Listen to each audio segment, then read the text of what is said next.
अस्पृश्यों का विद्रोह, गांधी और उनका अनशन, डॉक्टर बाबा साहेब अम्बेडकर। इस डायग्राम में जातियों के विभिन्न वर्गों को एक दूसरे से ऊंचे दिखाया गया है। ये ऊंच नीच के क्रम को स्पष्ट करने के लिए किया गया है, जो जाति व्यवस्था का एक प्रमुख लक्षण है। मैंने सवर्ण जातियों के दो वर्गों को उच्च वर्ग की जातियाँ और निम्न वर्ग की जातियाँ कहा है, लेकिन मैंने अवर्ण जातियों के अन्य दो वर्गों को निम्न वर्ग की जातियाँ और निम्नतम वर्ग की जातियाँ नहीं बताया है। एक दृष्टि से ये ठीक ही होता। सामान्य सामाजिक क्रम में निसंदेह वे निम्नतर और निम्नतम है, लेकिन एक अन्य दृष्टि से ये उचित नहीं होता। उच्च, निम्न, निम्नतर और निम्नतम की शब्दावली से ये ध्वनित होता है कि वे एक पूरी इकाई के अंग है, लेकिन क्या अवर्ण जातियाँ और सवर्ण जातियाँ एक पूरी इकाई की अंग है? वे नहीं है। जब वर्तमान जाति व्यवस्था की जननी वर्ण व्यवस्था की योजना तैयार की गई तो आदिम और जरायम पेशा जातियाँ विचाराधीन नहीं थी।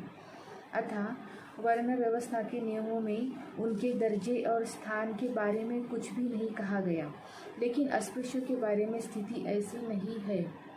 वे वर्ण व्यवस्था के समय विचाराधीन थे। अस्पृश्य के बारे में वर्ण व्यवस्था के नियम अत्यंत स्पष्ट और अत्यंत सटीक है। हिंदू विधान के निर्माता मनु ने अपने नियम में कहा है कि वर्ण केवल 4 है और 5वां वर्ण नहीं होगा, जो सुधारक श्री गांधी के अस्पृश्यता निवारण आंदोलन में उनके समर्थक हैं। वे मनु की व्यवस्था को एक नया अर्थ देने का प्रयास कर रहे हैं। वे कहते हैं, मनु को गलत समझा गया है। मनु के अनुसार कोई 5वां वर्ग नहीं है और इसलिए उनका मंतव्य अस्पृश्यों अर्थात शूद्रों को चौथे वर्ण में शामिल कर लेना था। लेकिन ये तो स्पष्टता उल्टी व्याख्या है। मनु का जो आशय था वो ये था कि मूलतः 4 वर्ण है और वे 4 ही रहने चाहिए। वो अस्पृश्यों को उस भवन में प्रवेश दिलाने को तैयार नहीं थे, जिसे प्राचीन हिंदुओं ने वर्ण व्यवस्था में विस्तार कर उसे 5 वर्गों के लिए बनाया था। जब उन्होंने ये कहा कि 5वां वर्ग नहीं होगा, तब उनका यही आशय था। अस्पृश्यों को उन्होंने जो नाम दिया है, उससे ये स्पष्ट हो जाता है कि वो यही चाहते थे कि अस्पृश्य हिंदू समाज व्यवस्था से बाहर ही रहे। उन्हें वर्ण बाह्य वर्ण व्यवस्था से बाहर के लोग कहा गया है। आदिम व जरायम पेशा जातियाँ और अस्पृश्यों के बीच यही विभेद है। आदिम व जरायम पेशा जातियों के विरुद्ध हिंदू समाज में प्रवेश के लिए कोई निश्चित वर्जना नहीं है।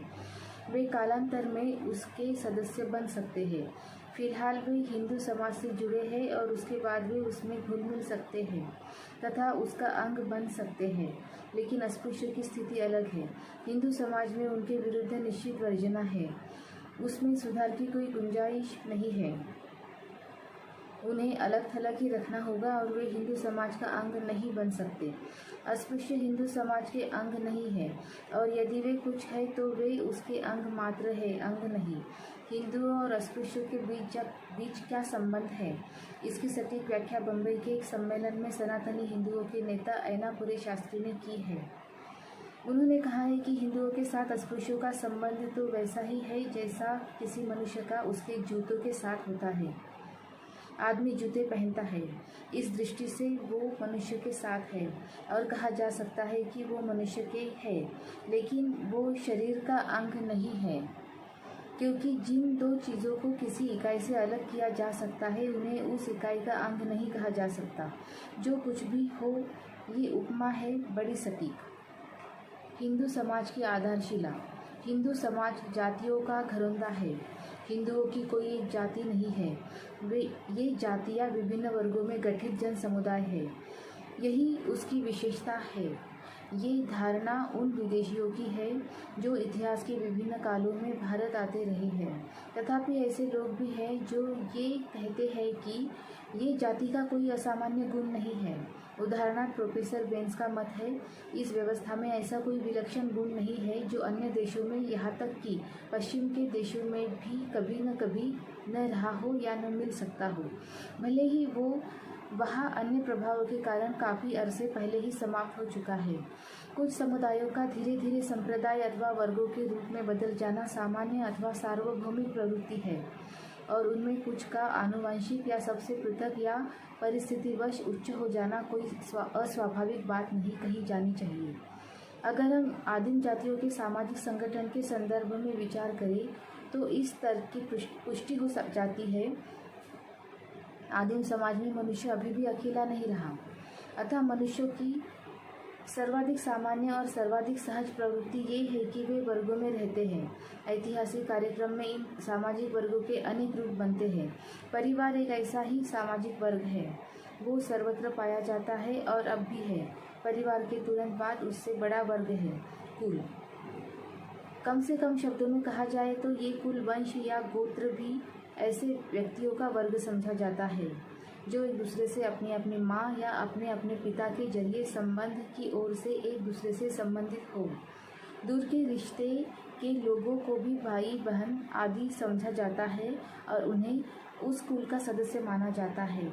हो सकता है कि ये संबंध बिल्कुल बनावटी हो, पर सामाजिक दृष्टि से ये उतना ही यथार्थ संबंध होता है जितना कि वो संबंध जो समान रक्त पर आधारित होता है। ये कुल आपस में मिलकर समाज बन जाते हैं। जब कुलों को दो वर्गों में संगठित किया जाता है तो प्रत्येक वर्ग मोइती कहलाता है। जब कुल को दो से अधिक वर्गों में संगठित किया जाता है तो हर एक को फ्रात्री कहते हैं। ये विभाजन विश्व में हर जगह देखने में नहीं आया। मोइती या फ्रात्री के कार्यकलापों के बारे में सटीक जानकारी उपलब्ध नहीं है, लेकिन इस बारे में कोई संदेह नहीं है कि हर मोइती और फ्रात्री एक सामाजिक वर्ग था और इस प्रकार जो वर्ग बने उसमें आपस में भाईचारे की भावना होती थी। उसके बाद आते हैं जनजातीय वर्ग। जनजातियों के स्वभाव, चरित्र और गठन में भारी अंतर होता था। हो सकता है कि जनजातियाँ ग्राम समुदायों से बनी हो और वे मोइती या कुल के रूप में न बटी हो सकता है कि उनमें कुल होते हो और मोइती न होते हो, अथवा मोइती हो, कुल न हो अथवा कुल भी हो और मोइती भी हो। जनजातीय चेतना कभी प्रबल होती थी और कभी निर्बल।